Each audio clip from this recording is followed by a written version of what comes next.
Selamat berjumpa kembali Bapak Ibu, Saudara-saudari umat beriman terkasih dalam Tuhan. Salam sehat, berlimpah berkat. Hari Jumat tanggal 24 Januari 2025. Saya Agus Cesar mengajak saudara-saudari merenungkan kutipan Injil Markus bab 3 ayat 13 sampai 19. Bertepatan dengan gereja merayakan atau memperingati Santo Fransiskus dari Sales atau Fransiskus de Sales. Kita akan merenungkan saudara-saudari panggilan murid-murid yang pertama. 3 hal akan kita renungkan terkait dengan panggilan mereka. Kita dengarkan sabda Tuhan terlebih dahulu. Dalam nama Bapa dan Putra dan Roh Kudus. Amin. Pada suatu hari, Yesus naik ke atas bukit. Ia memanggil orang-orang yang dikehendakinya dan mereka pun datang kepadanya. Ia menetapkan 12 orang untuk menyertai dia dan untuk diutusnya memberitakan Injil dan diberinya kuasa untuk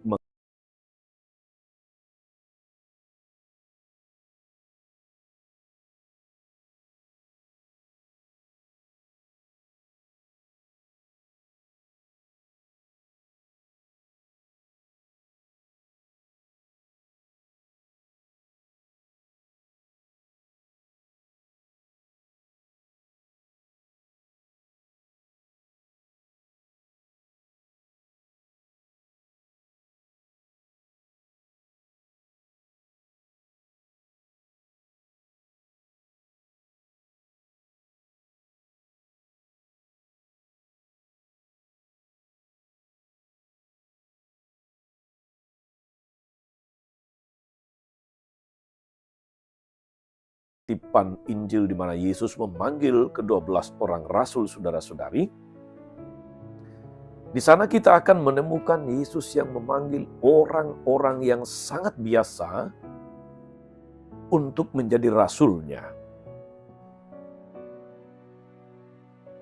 Dan penegasannya adalah bahwa Yesus memanggil orang-orang yang dikehendakinya. Artinya, meskipun mereka orang-orang biasa, tetapi merekalah yang dikehendaki oleh Yesus untuk menjadi rasulnya. Ada 3 hal yang ingin saya ajak saudara-saudari renungkan terkait dengan panggilan ke-12 rasul atau pemanggilan 12 orang menjadi rasul Yesus. Pertama-tama saudara-saudari, mereka yang dipanggil, mereka dipanggil untuk menyertai Yesus. Mereka dipanggil untuk menyertai Yesus.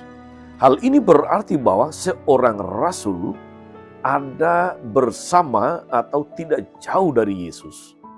Dia ada di sekitar Yesus sehingga sungguh-sungguh mengenal pribadi dan misi Yesus datang ke tengah dunia ini. Itu yang pertama, dipanggil untuk menyertai dia. Bukan dipanggil untuk bersantai, tetapi dipanggil untuk menyertai dia. Yang kedua, saudara-saudari, setelah menyertai Yesus dan mengenalnya lebih dekat, mengenal visinya, mengenal misinya, para murid diutus untuk yang kedua, memberitakan Injil. Jadi setelah menyertai Yesus, mereka diutus untuk memberitakan Injil. Hal ini berarti bahwa tidak mungkin seorang atau seseorang pergi mewartakan Injil tanpa mengenal Injil itu sendiri. Seseorang yang diutus sudah harus mengenal dan tahu terlebih dahulu apa yang harus diwartakan, apa yang harus dikabarkan. Hidup seorang utusan diisi dan dikuatkan oleh Injil yang akan atau sedang diwartakannya. Dan yang ketiga, saudara-saudari, dalam perutusan seorang murid diberi kuasa untuk mengusir setan karena ia setia di dalam perutusannya. Artinya, ketika mereka sudah dipanggil untuk menyertai dia, memberitakan Injil, Yesus tidak mengutus mereka tanpa kekuatan, tanpa daya apapun.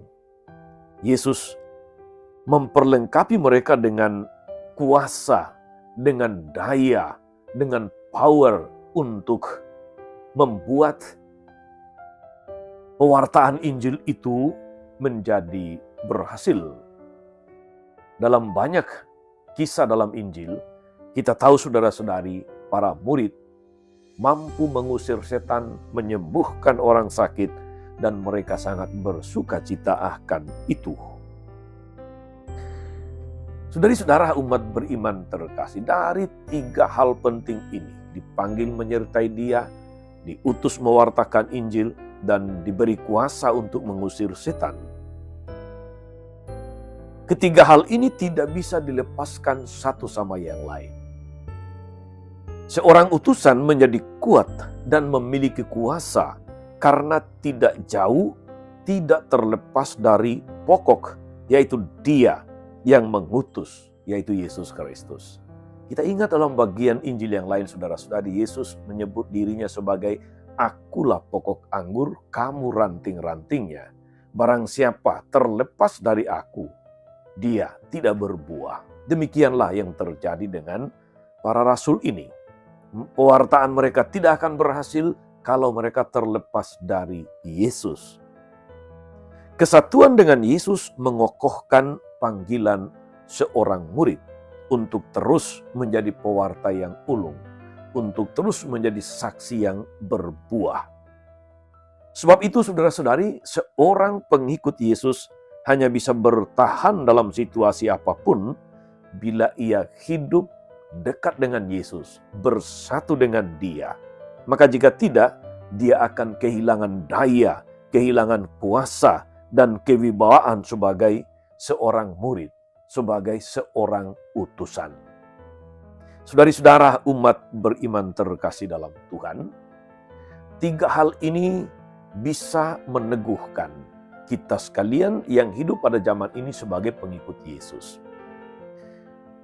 Bahwa seorang pengikut Yesus itu pertama-tama dia dipanggil bukan untuk menjadi pengangguran. Dia dipanggil untuk diutus. Tetapi perutusan akan berjalan dengan baik kalau kemudian sadar bahwa perutusan itu adalah perutusan menyertai Yesus. Dengan demikianlah maka kesaksiannya berdaya guna. Jangan lupa saudara-saudari bahwa terpisah dari Tuhan kita bukan apa-apa. Tetapi bersama Dia, bersama Tuhan, hidup kita akan berbuah. Semoga saudara-saudari firman Tuhan terkait dengan pemanggilan 12 rasul ini menginspirasi kita juga untuk menjadi pengikut-pengikut Yesus yang dipanggil untuk menyertai Dia. Setelah menyertai Dia, diutus untuk memberitakan Injil dengan segala kuasa, dengan segala kewibawaan yang datang dari Tuhan.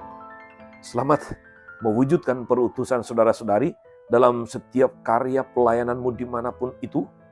Apakah di keluarga, di tempat kerja, di kantor, di tengah masyarakat. Jadilah saksi Kristus yang berdaya. Tuhan Yesus memberkati. Amin.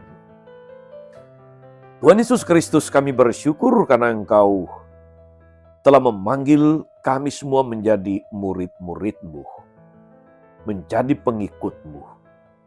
Engkau memanggil kami untuk menyertai-Mu, untuk memberitakan Injil dengan segala daya, dengan segala kuasa yang datang daripada-Mu. Kuatkanlah kami agar di tengah dunia ini, kami semakin dimampukan untuk menjadi pewarta-pewarta yang bersatu dengan-Mu, sehingga kesaksian kami menjadi berdaya guna. Terpujilah nama-Mu Tuhan sepanjang segala masa. Amin. Saudari-saudara sekalian, berkat Allah turun atas saudara-saudari, atas mereka yang kita doakan atau kita janjikan doa, mereka yang sakit dan menderita, segala rencana, karya, dan pelayanan hari ini, Bapa dan Putra dan Roh Kudus.